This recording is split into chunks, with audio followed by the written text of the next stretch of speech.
नमस्कार दोस्तों, exam T20 channel में मैं प्रियंका एक बार फिर से आप सभी का हार्दिक स्वागत करती हूँ। यूपी ट्रिपल एससी वीडियो री एग्ज़ाम की टेस्ट सीरीज़ के साथ मैं फिर से एक बार आप सभी के समक्ष प्रस्तुत हूँ। तो सामान्य ज्ञान की आज सेकंड प्रीवियस ईयर का पेपर मैं सॉल्व कराने वाली हूँ। इससे पहले जो प्रीवियस ईयर पेपर है वो मैं करा चुकी हूँ और हिंदी की प्रैक्टिस सेट आप देख सकते हैं इस चैनल पर। उसके साथ साथ प्रीवियस ईयर पेपर भी सॉल्व हो चुके हैं। लगातार हमारे साथ आप जुड़ करके प्रैक्टिस कर सकते हैं और इस एग्ज़ाम को बहुत ही कम समय बचा है, तो उसी के अकॉर्डिंग आप रिवाइज करते हुए टेस्ट सीरीज़ ज़रूर लगाइए, प्रैक्टिस बहुत अच्छे से कीजिए।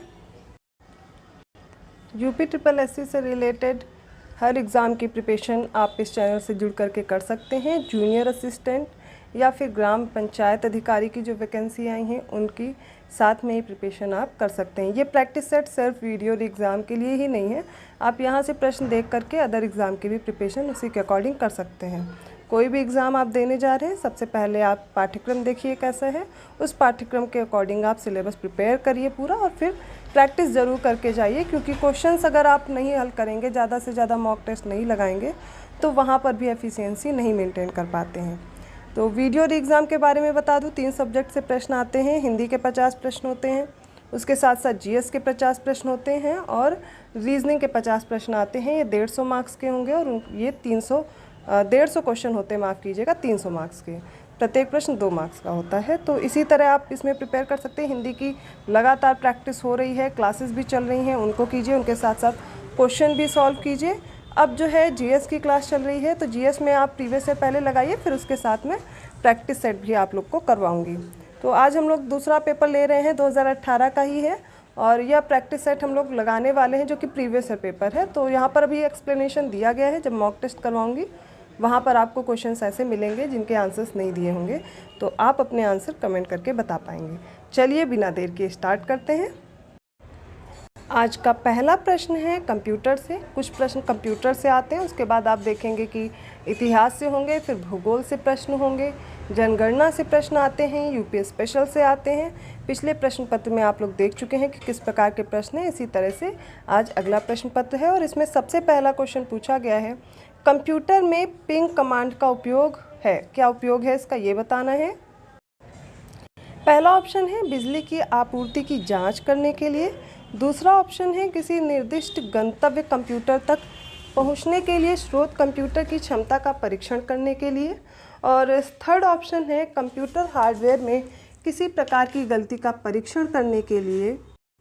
और लास्ट ऑप्शन दिया गया है नेटवर्क से संबंधित समस्याओं की जांच करने के लिए।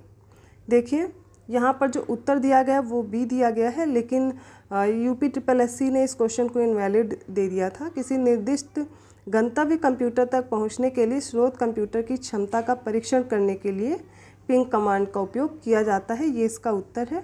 और यूपी ट्रिपल एससी ने इसको क्वेश्चन को कैंसिल कर दिया था। अगला प्रश्न है, इनमें से किस इनपुट डिवाइस का उपयोग व्यापक रूप से योग्यता परीक्षण जैसे परीक्षणों में किया जाता है। ऑप्शन ए है बारकोड रीडर, ऑप्शन बी है ऑप्टिकल मार्क पहचान, ऑप्शन सी है मैग्नेटिक इंक करेक्टर पहचान या फिर टच पैड के लिए।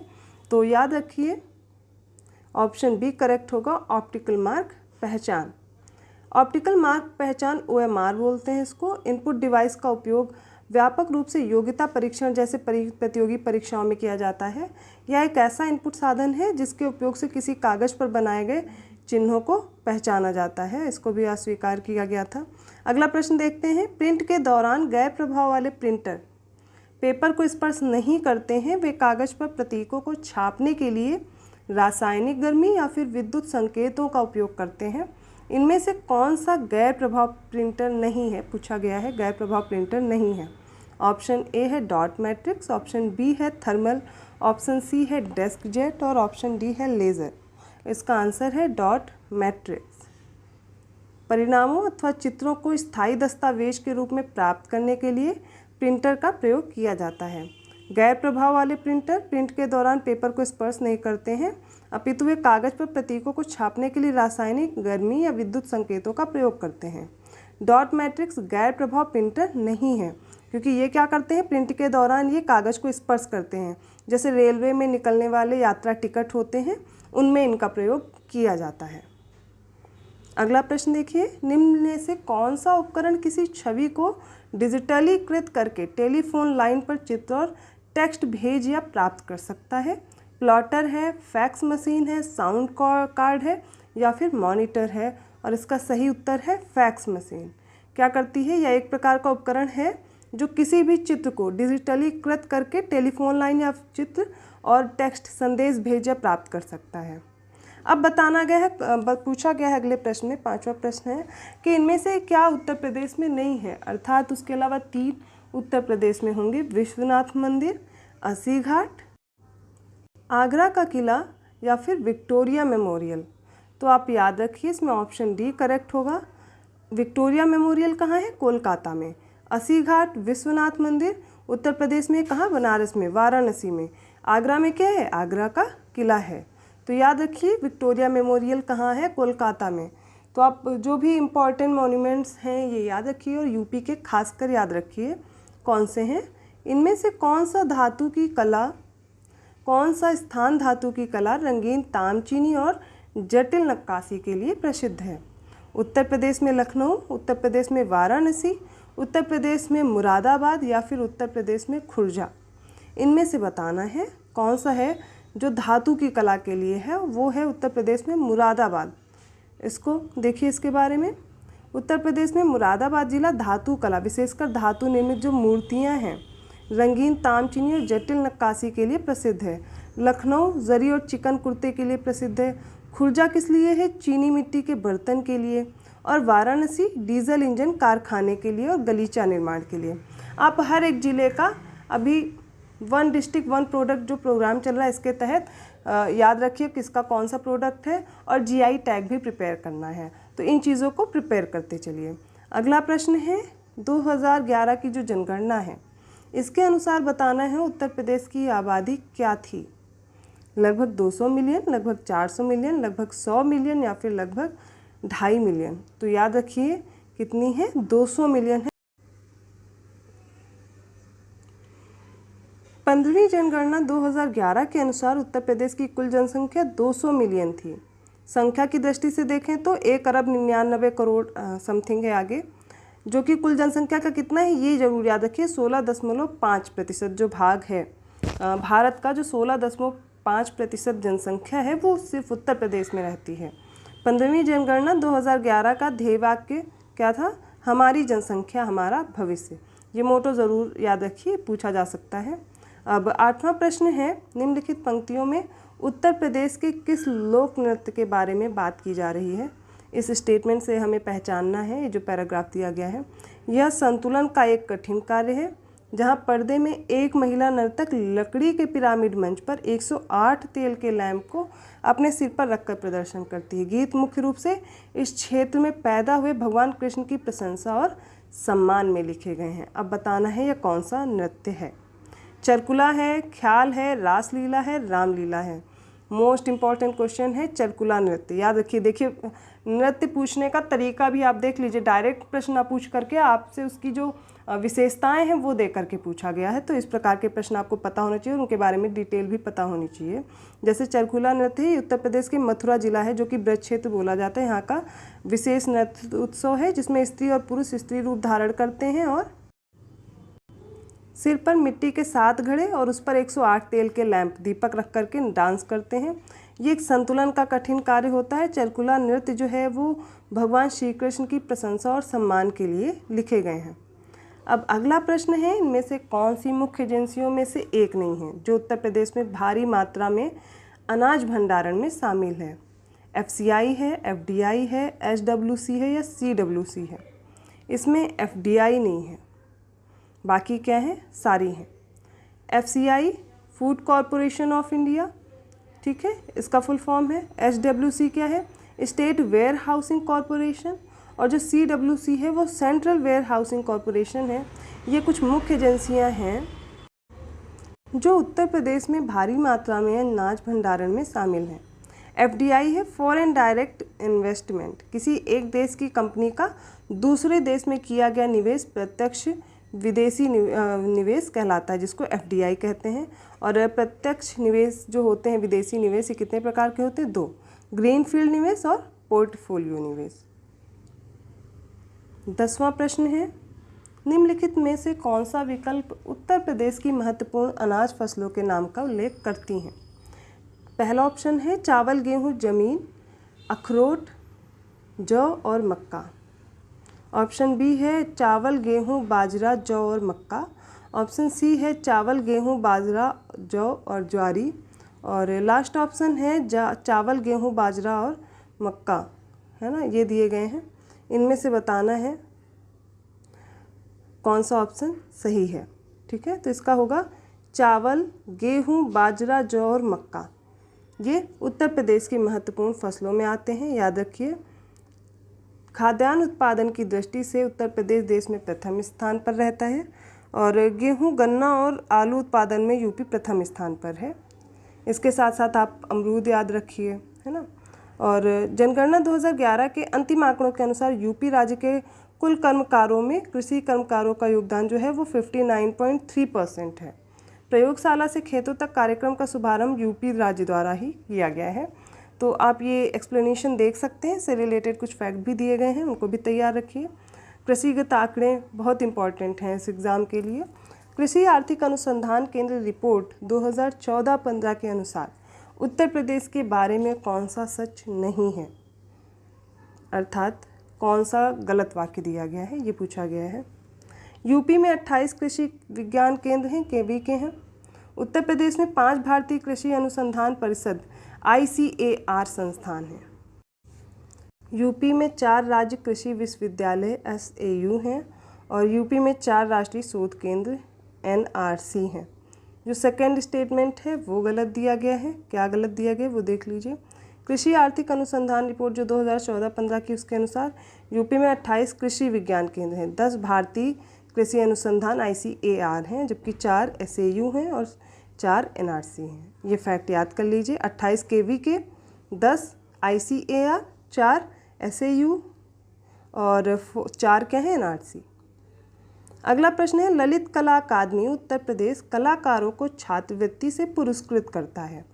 इनमें से कौन सा विषय या क्षेत्र नहीं है जिनमें इन छात्रवृत्तियों को दिया जाता है? ऑप्शन है मूर्ति, सिरेमिक, कला इतिहास और फैशन डिज़ाइनिंग। तो फैशन डिज़ाइनिंग में नहीं दिया जाता। ललित कला अकादमी भारतीय मूर्ति कला, सिरेमिक, कला इतिहास के क्षेत्र में छात्रवृत्ति प्रदान करती है।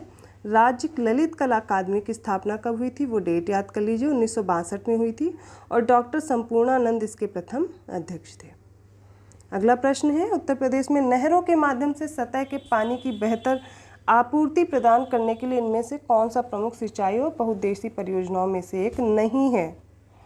ऑप्शन ए है वर्षाजनक, ऑप्शन बी है शारदा सहायक, ऑप्शन सी है रामगंगा, ऑप्शन डी है गंडक परियोजना। वर्षाजनक इसका ऑप्शन नहीं है। क्यों? गंडक परियोजना का संबंध उत्तर प्रदेश, बिहार, नेपाल से है। शारदा सहायक व रामगंगा सिंचाई एक बहुउद्देशीय परियोजना है जिससे उत्तर प्रदेश लाभान्वित होता है। वर्षाजनक का उल्लेख यूपी के संदर्भ में नहीं होता है।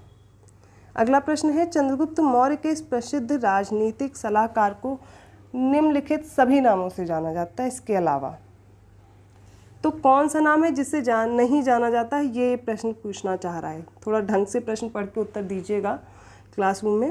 पहला है चाणक्य, दूसरा है विष्णुगुप्त, तीसरा है कौटिल्य और चौथा है समुद्रगुप्त।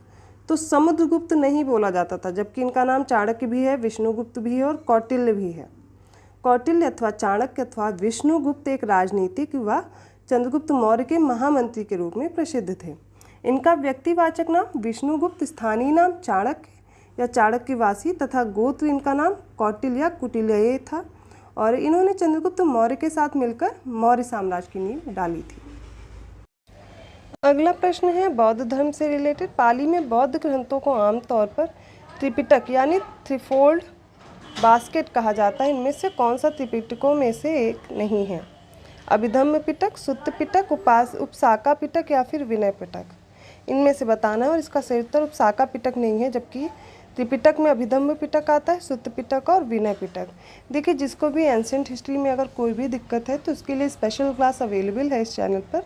2 घंटे में पूरी एंशिएंट हिस्ट्री रिवाइज़ कराई गई है, उसके अलावा आपको कुछ नहीं पढ़ना पड़ेगा। तो आप उस क्लास को ज़रूर देखें और उसको रिवाइज़ करके ही जाएं। पाली में बौद्ध ग्रंथों को आमतौर पर त्रिपिटक या थ्रीफोल्ड बास्केट कहा जाता है। जिसमें शामिल है सुत्त पिटक, विनय पिटक, अभिधम्म पिटक और त्रिपिटक बौद्ध धर्म के मुख्य ग्रंथ हैं। इन्हीं 3 खंडों में भगवान बुद्ध के उपदेश संकलित हैं और इसकी भाषा क्या रही है? पाली रही है।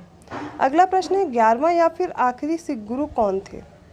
गुरु अंगद थे, गुरु तेग बहादुर थे, गुरु नानक या फिर गुरु गोविंद सिंह जी? याद रखिए, आखिरी जो सिख गुरु थे वो गुरु गोविंद सिंह जी थे। और ये गुरु नानक सिखों के जो प्रथम गुरु थे, इसमें मतलब जो ये हैं गुरु गोविंद सिंह आखिरी थे और पहले कौन थे? गुरु नानक थे। गुरु गोविंद सिंह का जन्म कब हुआ था? 5 जनवरी 1666 को, और हुआ कहाँ था? पटना में। गुरु गोविंद सिंह सिखों के सैनिक संगति व खालसा पंथ के संस्थापक के रूप में जाने जाते हैं। 17वां प्रश्न है दी गई जानकारी से राजवंश की पहचान कीजिए। कुछ स्टेटमेंट दिए गए हैं, इनके आधार पे हमें बताना है किस राजवंश की बात की जा रही है। सबसे पहले पुष्यमित्र ने इस वंश की स्थापना की थी। पुष्यमित्र का नाम आते ही आपको याद आ जाना चाहिए। उनके प्रभुत्व दक्षिण में नर्मदा नदी तक फैले थे और पाटलिपुत्र, अयोध्या और विदिशा के शहर इसमें शामिल थे। उन्होंने 2 अश्वमेध बलिदान किए। उन्होंने बैक्ट्रियन राजा डेमेट्रियस को भी हराया था। राजवंश का 5वां राजा भागभद्र था। पतंजलि के गौरव ग्रंथ महाभाष्य इस समय के दौरान लिखे गए थे। सारे ऑप्शन दिए गए हैं, चलिए ऑप्शन में से देख के बताइए। कण्व राजवंश, दास राजवंश, चोल या फिर शुंग राजवंश? तो मैंने बोला था जैसे ही आपने नाम सुना पुष्यभूति का और आपको याद आ जाना चाहिए, पुष्यमित्र का माफ़ कीजिएगा, उसके बाद आपको याद आ जाना चाहिए था कि शुंग वंश की बात हो रही है। एक एक करके मैंने सारे वंश बहुत अच्छे से आपको एक्सप्लेन किए हैं, क्लास देख सकते हैं। मौर्य वंश के अंतिम जो शासक वहदत्त को उसके ब्राह्मण सेनापति पुष्यमित्र ने मारकर मगध में शुंग वंश की स्थापना की थी। और शुंग वंश का अंतिम जो सम्राट था वो कौन था? देवभूति। शुंग वंश के समय ही भागवत धर्म की विशेष उत्पत्ति हुई थी। 18वां प्रश्न है हर्षवर्धन ने 5 इंडीज़ को अपने नियंत्रण में लिया। इनमें से कौन सा 5 इंडीज़ था? जैसे कि पहला ऑप्शन है पंजाब, कन्नौज, बंगाल, बिहार और जयपुर। दूसरा ऑप्शन दिया गया है पंजाब, कन्नौज, बंगाल, बिहार और उड़ीसा। अगला ऑप्शन है पंजाब, कन्नौज, बंगाल, उत्तर प्रदेश और उड़ीसा। और लास्ट ऑप्शन है राजस्थान, कन्नौज, बंगाल और उड़ीसा। याद रखिए इसमें बी ऑप्शन है, बी ऑप्शन में क्या सही है? तो याद रखिए शासक हर्षवर्धन ने 5 इंडीज़ को अपने नियंत्रण में लिया था, जैसे पंजाब, कन्नौज, बंगाल, बिहार, उड़ीसा। पंजाब याद रखिए, कन्नौज, उसके साथ साथ बंगाल, बिहार और उड़ीसा को। हर्षवर्धन को बादामी के चालुक्य वंशी शासक पुलकेशिन द्वितीय से पराजित होना पड़ा। हर्षवर्धन ने अपने साम्राज्य का विस्तार जालंधर, कश्मीर, नेपाल और बल्लभीपुर तक कर लिया था। अगला प्रश्न है अकबर के नौरत्न के बारे में। कौन सा पूछा गया है सही ढंग से मेल नहीं खाता है? जैसे कि पहला ऑप्शन दिया गया अबुल फजल व अकबर के वजीर थे और अकबर के शासनकाल में अकबरनामा के लेखक थे। दूसरा ऑप्शन दिया गया है राजा मान सिंह के बारे में, वह अकबर के वित्त मंत्री थे। और तीसरा ऑप्शन दिया गया अब्दुल रहीम खान खाना, यह एक कवि थे और अकबर के भरोसेमंद देखभाल करने वाले बेटे बैरम खान के पुत्र थे। ऑप्शन डी है मुल्ला दो प्याजा के बारे में, वह मुग़ल सम्राट अकबर के मुख्य सलाहकारों में से एक थे। तो देखिए याद रखिए पहला स्टेटमेंट अबुल फजल के बारे में सही दिया गया है, ये अकबर के वजीर थे और अकबर के शासनकाल में इन्होंने क्या लिखा था? अकबरनामा। अगला स्टेटमेंट है राजा मान सिंह, ये बताया गया वित्त मंत्री थे, ये गलत दिया गया है, वित्त मंत्री नहीं थे, इनके सेनापति थे राजा मान सिंह। अब्दुल रहीम खाना ये कवि थे और इनके भरोसेमंद भी थे अकबर के, और इनके बेटे जो बैरम खान इनके जो देखभाल करने वाले थे वे बैरम खान के पुत्र थे। और अगला है मुल्ला दो प्याजा, व मुग़ल सम्राट अकबर के मुख्य सलाहकारों में से एक थे। अकबर के राज दरबार के नौरत्नों में एक राजा मान सिंह अकबर के सेनापति थे, ना कि वित्त मंत्री, बाकी सारे सही हैं। राजा मान सिंह कहाँ के थे? जयपुर राजघराना के कछवाहा वंश के शासक थे। 20वां प्रश्न आता है इनमें से कौन सा टेक्टोनिक प्लेट के मूवमेंट या शिफ्ट के कारण होता है? जहाँ ये टेक्टोनिक प्लेट मिलते हैं, चक्रवात, बाढ़, भूस्खलन या फिर भूकंप। तो देखिए टेक्टोनिक प्लेट के जब मूवमेंट होते हैं उनके शिफ्ट के कारण भूकंप आता है। भूकंप का कारण क्या है? टेक्टोनिक प्लेट का मूवमेंट। भूकंप के आने का मूलभूत कारण टेक्टोनिक प्लेटों का संचलन है। ये भौगोलिक परिघटना सर्वाधिक उस स्थान पर घटित होती हैं जहाँ टेक्टोनिक प्लेट आपस में टकराती हैं या मिलती हैं। भारतीय उपमहाद्वीप में जो उत्तर पश्चिम प्रदेश है वो भूकंप ग्रहणशील है, जिसका प्रमुख कारण प्लेटों के सीमांत पर इसकी अवस्थिति है। अगला प्रश्न है, दुनिया को समय क्षेत्रों में बांटा गया है, समय क्षेत्र की कुल संख्या क्या है? 12 है, 24 है, 48 है, 6। बहुत ही फेमस प्रश्न है कि विश्व में कितने टाइम जोन हैं। इसका सही उत्तर है 24। क्या है? 24। पूरी दुनिया को कुल 24 समय क्षेत्रों में बांटा गया है। भारत में केवल एक समय क्षेत्र है। वर्तमान में सर्वाधिक समय क्षेत्र किसके पास है? फ्रांस के पास है, कुल 12 हैं। अब काफ़ी इंपॉर्टेंट प्रश्न आ गया, भारत का मानक समय या मेरिडियन जिसको बोलते हैं वो कौन सा है? 82.5 डिग्री ईस्ट देशांतर, 37 डिग्री 6 मिनट नॉर्थ अक्षांश, 68 डिग्री 7 मिनट ईस्ट देशांतर, या 97 डिग्री 25 ईस्ट देशांतर। इनमें से बताना है। याद रखिए, जो मानक समय रेखा है भारत की या मेरिडियन लाइन है, एक ही है, वो है 82.5 डिग्री। इसको लिखने का तरीका है 82 डिग्री 30 मिनट, या फिर ऐसे भी लिखा हो सकता है, आप कंफ्यूज नहीं होंगे। और ईस्ट देशांतर है। भारत का मानक समय मेरिडियन 82.5 डिग्री ईस्ट या पूर्वी देशांतर है, जो उत्तर प्रदेश के नैनी इलाहाबाद में है, जिसको अब प्रयागराज बोलते हैं। यहाँ के जो मिर्ज़ापुर है, यहाँ से रेखा गुजरती है। इसके अलावा 5 राज्यों से गुजरती है। और बहुत बार पूछा गया प्रश्न है कि भारत की जो मानक समय रेखा है वो कितने राज्यों से गुजरती है। याद रखिए, पहला तो उत्तर प्रदेश है, दूसरा MP है, छत्तीसगढ़, उड़ीसा और आंध्र प्रदेश। कौन से हैं 5 राज्य? याद कर लीजिए। इसके अलावा ये भी याद कर लीजिए कि भारत में जो कर्क रेखा गुजरती है वो कितने राज्यों से होकर के गुजरती है। मैं आंसर बता देती हूँ, 8 राज्य हैं। कौन कौन से हैं, मैप से देख करके आप लोग कमेंट करके बताइए। अगला प्रश्न है, इनमें से कौन सा महान हिमालय या हिमाद्री से पर्वत शिखर नहीं है? मतलब हिमालय पे या हिमाद्री में कौन सा पर्वत शिखर नहीं है? Mount Kanchenjunga, mount Makalu, mount Nag Tibba या माउंट नंदा देवी, माफ़ कीजिएगा, नंगा पर्वत भी है तो मैंने इसी वजह से उसको गलत पढ़ दिया, माउंट नंदा देवी दिया गया है। देखिए, हिमालय की जो श्रेणियां हैं वो 3 भाग में विभाजित की गई हैं। ठीक है, महान हिमालय, हिमाद्री, फिर है लघु हिमालय, फिर शिवालिक। 3 श्रेणियां हैं और तीनों श्रेणियों की अलग अलग हैं। और इसमें पूछा गया है कौन सी हिमाद्री पर्वत शिखर की नहीं है। इसमें जो ऑप्शन दिया है वो कौन सा सही होगा? Mount Nagtibba. Mount Kanchenjunga, mount Makalu, mount Nanda Devi, ये सब किसकी हैं? हिमाद्री पर्वत की हैं। धौलागिरी, कामेत, ये सब किसकी हैं? इन्हीं की हैं। ठीक है, इसके अन्य प्रमुख पर्वत कौन कौन से होंगे? माउंट एवरेस्ट हो गई, धौलागिरी, मनसालू, मकालू, चोयोयू, नंगा पर्वत, अन्नपूर्णा, ये सब किसके? हिमाद्री के ही हैं। इस श्रेणी में बहुत कम दर्रे हैं जो सामान्यतः 2500 मीटर से अधिक ऊंचे होने के कारण वर्ष के अधिकांश समय पर ये क्या है? बर्फ से आच्छादित रहते हैं। अब देखिए, इस प्रश्न का उत्तर आपको अगर जानना है, माउंट नागटिब्बा ये किसका है? ये देखिए लघु हिमालय की ऊंची चोटी, नागटिब्बा, महाभारत। ठीक है, ये सब याद रखिए। इनमें से कौन सी भारतीय क्षेत्र में एक खाड़ी नहीं है? कच्छ की खाड़ी नहीं है, कंबे की खाड़ी या खंबात की खाड़ी बोलते नहीं है, मन्नार की खाड़ी नहीं, या काबा की खाड़ी नहीं है। तीनों हैं, कच्छ की खाड़ी है, कंबे की खाड़ी है, मन्नार की खाड़ी या काबा की खाड़ी नहीं है।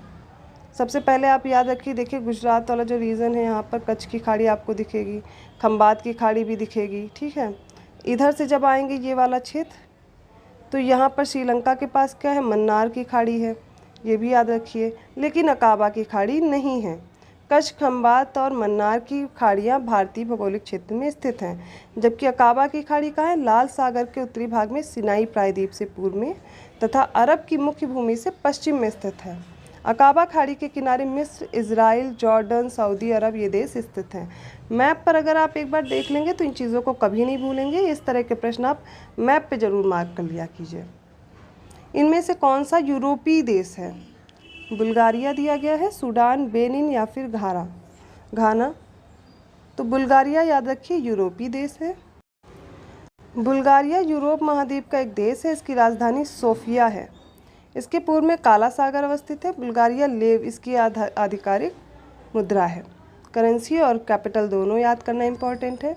अगला प्रश्न है, भारत के इन पड़ोसी देशों में से कौन सा देश गलत तरीके से अपने राष्ट्रीय खेल से मेल खाता है? अर्थात पूछा गया है कौन सा देश किस राष्ट्रीय खेल से संबंधित है।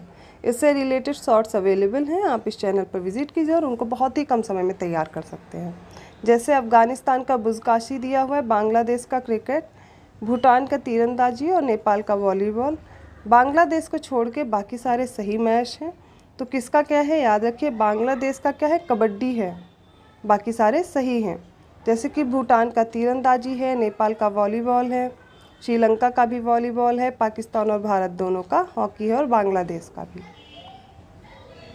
27वां प्रश्न है, बारिश की छायाएं तब बनाई जाती हैं जब हवाएं नमी को ऊपर उठाने के लिए तेज़ी से बढ़ती हैं। जहां हवा ठंडी होती है और बारिश या बर्फ़ के रूप में अपनी नमी को वेग से नीचे गिराने के लिए संघनित होती हैं, इनमें से कौन सा वर्षा छाया प्रभाव नहीं बनता है। स्टेटमेंट देकर के पूछा गया है, क्यूई का हवाई द्वीप, कैलिफोर्निया में डेथ वैली, या फिर भूमध्य सागर के तटीय क्षेत्र, या फिर हिमालय। सही उत्तर है भूमध्य सागर के तटीय क्षेत्र। यहाँ पर क्या होगा, जो तटीय क्षेत्र है इनमें वर्षा छाया का प्रभाव नहीं बनता है, क्योंकि पूर्वी भूमध्य सागरीय क्षेत्र में तुर्की स्थित जो टॉरस पर्वतीय क्षेत्र है यहाँ पर वर्षा छाया प्रभाव का निर्माण होता है। पॉलिटी से अब प्रश्न है, 28वां प्रश्न है, भारतीय संविधान के किस संशोधन अधिनियम ने मतदान की उम्र 28 से घटाकर 18 वर्ष कर दी। 1992 का 73वां संशोधन अधिनियम, 2002 का 86वां संशोधन अधिनियम, 1993 का 74वां संविधान संशोधन अधिनियम, या फिर 1989 का 61वां वाला संशोधन अधिनियम। इसका सही उत्तर क्या होगा, 1989 का ही है, 61वां संविधान संशोधन हुआ था जिसमें 21 वर्ष से उम्र घटाकर क्या कर दी थी, मतदान की 18 वर्ष कर दी गई थी। याद रखिए, वर्ष 1989 में भारतीय संविधान में 61th अमेंडमेंट जो हुआ था, इसके माध्यम से मताधिकार की उम्र 21 वर्ष से घटाकर 18 वर्ष कर दी गई। 1993 का 74वां संविधान संशोधन अधिनियम जो था वो नगरों में नगर पालिकाओं के गठन, संरचना, निर्वाचन शक्तियों व प्राधिकार से संबंधित है। मोस्ट इंपॉर्टेंट स्टेटमेंट है, इससे प्रश्न पूछा जाता है। इसी के साथ साथ 73वां भी याद रखिए, ये 1992 में आया था। ये पंचायतों के गठन, संरचना, निर्वाचन शक्ति व प्राधिकार से संबंधित है। अब जो 86वां है ये किस लिए है, इसको भी याद रखिए। ये 86वां संविधान संशोधन अधिनियम द्वारा एक नया अनुच्छेद जोड़ा गया था, वो है 21 का। ये आपसे कई बार पूछा जा सकता है कि 21 का किस संविधान संशोधन अधिनियम के तहत जोड़ा गया, जिसमें क्या किया गया, जो 6 से 14 वर्ष तक की आयु के बच्चे हैं उनके लिए शिक्षा को क्या बना दिया गया, एक मूल अधिकार बना दिया गया। देखिए, पॉलिटी में जिन भी बच्चों को अनुसूची, भाग या आर्टिकल में कोई भी दिक्कत है, चैनल पर एक ही वीडियो है और उस वीडियो में मैंने पूरा कंप्लीट कराया है ऐसी ट्रिक के साथ कि दोबारा आपको कहीं से भी पढ़ने की ज़रूरत नहीं पड़ेगी। मेरे साथ आप उसी वीडियो में बहुत अच्छे से तैयार कर लेंगे। उस वीडियो को ज़रूर देखिएगा, किसी को भी अगर पॉलिटी में आर्टिकल या शेड्यूल या फिर पार्ट्स में दिक्कत आ रही है। अगला प्रश्न है, इनमें से कौन सा संघ सूची का कोई विषय नहीं है। ऑप्शन में सार्वजनिक स्वास्थ्य दिया गया है, परमाणु ऊर्जा है, विदेश मामले हैं, युद्ध और शांति है। तो देखिए, संघ सूची का विषय नहीं है। संघ सूची का विषय मतलब सिर्फ उस पर कौन कानून बना सकता है, केवल केंद्र बना सकता है। तो इसमें जो सार्वजनिक स्वास्थ्य है ये संघ सूची का विषय नहीं है, जबकि यह किसका है,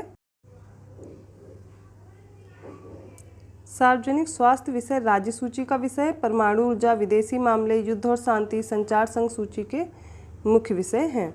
संघ सूची में कुल विषय 97 दिए गए हैं, राज्य सूची में 66 और समवर्ती में 47 हैं। इनकी संख्या अभी चेंज हो चुकी है।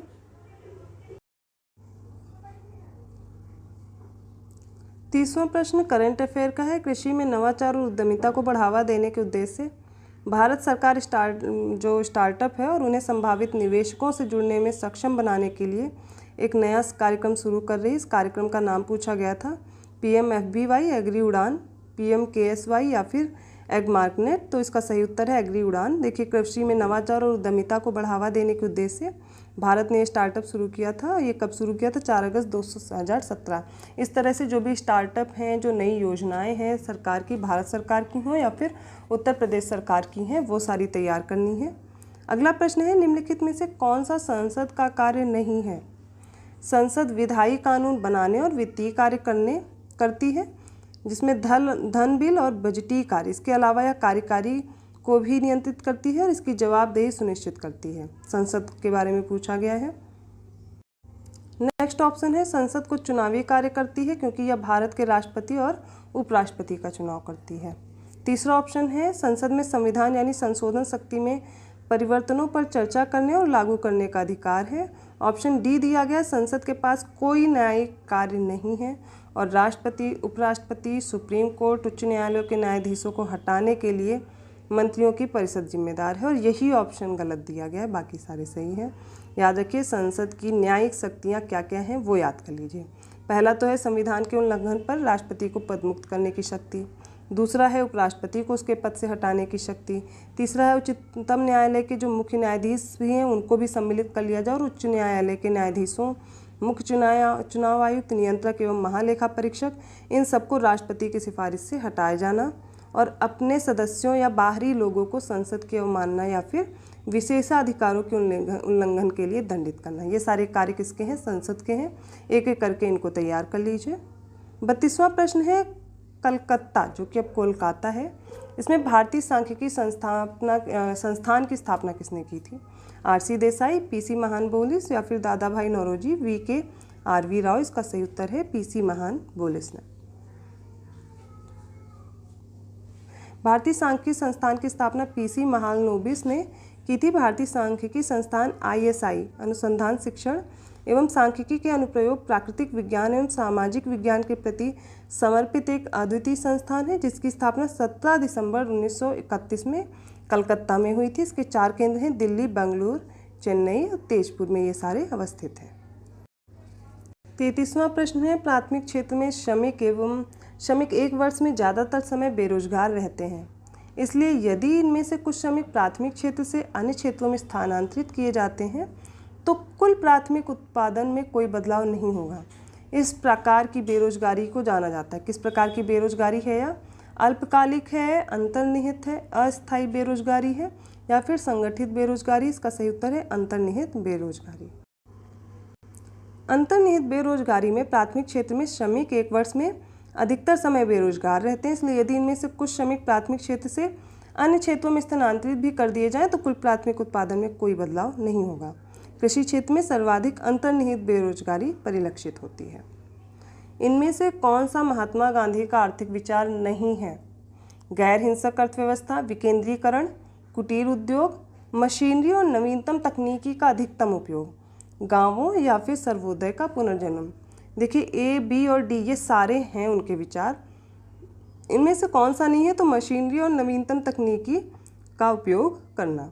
याद रखिए महात्मा गांधी उद्योगों में दीर्घ मशीनरी और नवीनतम तकनीक के अधिकतम उपयोग के प्रबल विरोधी थे।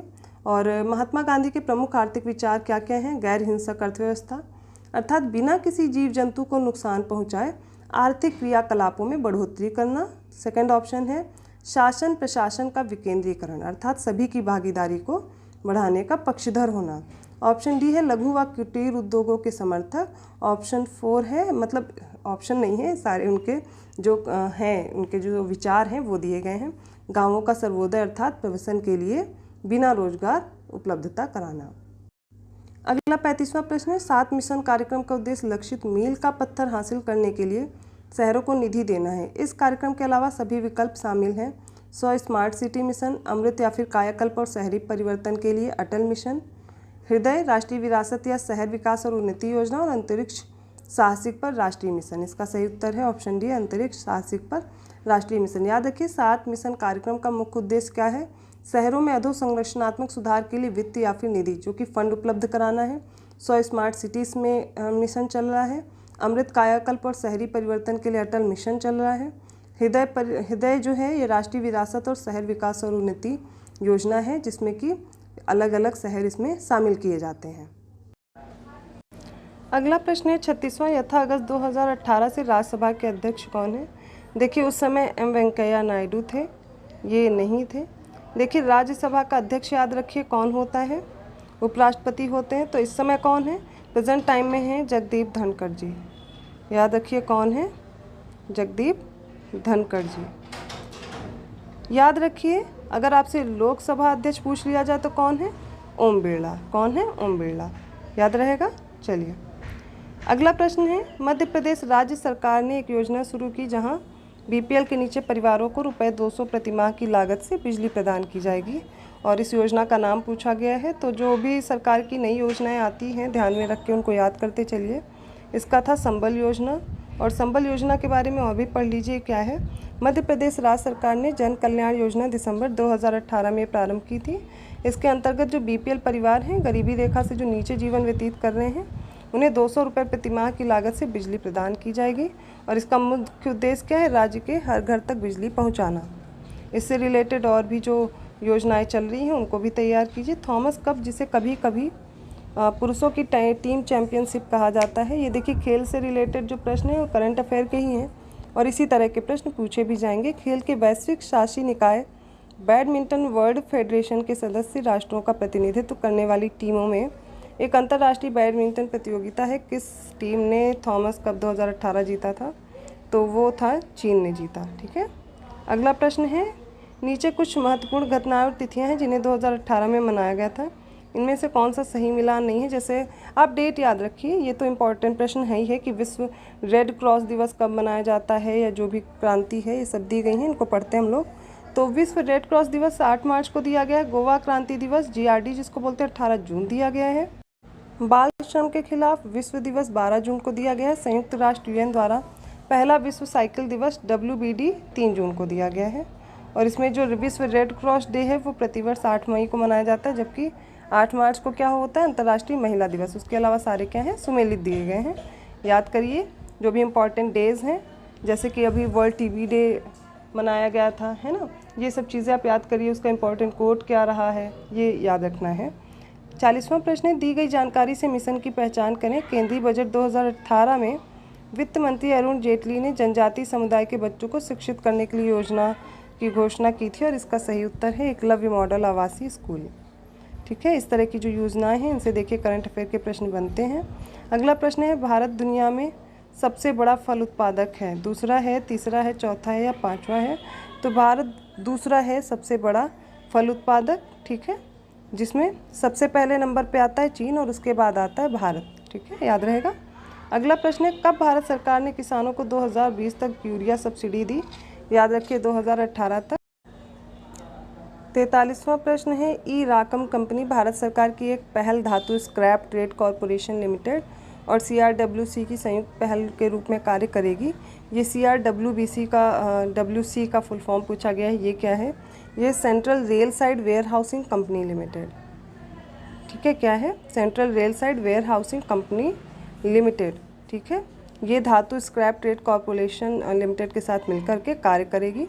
अगला प्रश्न है, ICAR रैंकिंग के अनुसार भारत में कृषि विश्वविद्यालय की सूची में इनमें से कौन सा कृषि संस्थान शीर्ष पर है? अभी नया डेटा भी आ गया है, इसमें सबसे पहले देख लीजिए। इसके अनुसार है national dairy research institute NDRI Karnal Haryana.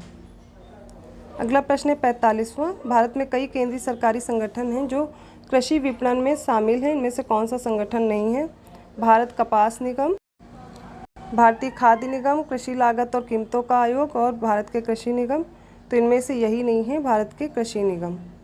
Bharat कपास निगम, भारतीय खाद्य निगम, कृषि लागत एवं कीमत आयोग भारत सरकार के केंद्रीय सरकारी संगठन है जो कि कृषि विपणन में संलग्न है। अगला प्रश्न है, इनमें से कौन सी ई-कॉमर्स कंपनी नहीं है? अमेज़ॉन, ईबे, फ्लिपकार्ट या फिर यही.com? तो यही नहीं है, यही.com ही नहीं है। तो अमेज़ॉन, ईबे, फ्लिपकार्ट ये सारे क्या हैं? ई-कॉमर्स कंपनी हैं। ये मूल्य निर्धारण ऑनलाइन पोर्टल है यही.com। अगले प्रश्न में असंगत मैच की पहचान करनी है। प्रिंटिंग प्रेस की खोज जोहान्स गुटेनबर्ग ने की, बैक्टीरिया के एंटोनी वॉन ल्यूहेनॉक ने की, ऑक्सीजन की एंटोनी लॉरेन लेवेजियर ने की और हाइड्रोजन की ब्लेज पास्कल ने की।